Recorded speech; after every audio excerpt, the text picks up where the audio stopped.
The deadly crash has once again highlighted the dangers involved in running one-day tours, which are becoming increasingly popular. These itineraries let tourists save on lodging fees, but the early departures, late-night arrivals, and long routes involved take a toll on the bus drivers, who are relatively unprotected under existing laws.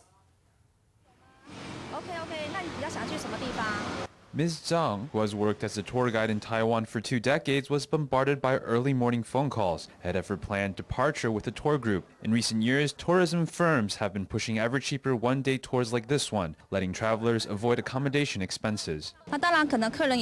Of course, tourists also have financial concerns. Sometimes it's not convenient for them to take a day off for a 2-day, 1-night trip. That, together with price factors, have helped drive a lot of new offerings in one-day and all-night itineraries. It's not only the tour guides that work long hours on the itineraries. Drivers on the tours have to start preparations at 4 o'clock in the morning before hitting the road at 6, and they drive nonstop. Their jobs aren't covered by regulations limiting the number of consecutive working hours for employees.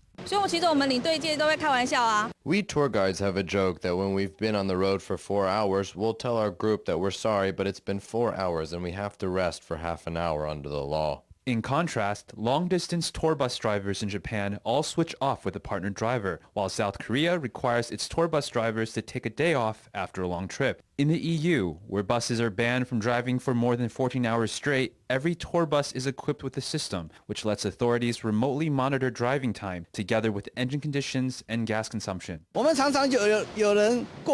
We often see people overworked and drivers who drive until they're half dead before their bus goes out of control and crashes into something. Tourism industry representatives called on the government to come up with a comprehensive plan to ensure the safety of tour guides, drivers, and travelers and prevent another such tragedy from happening.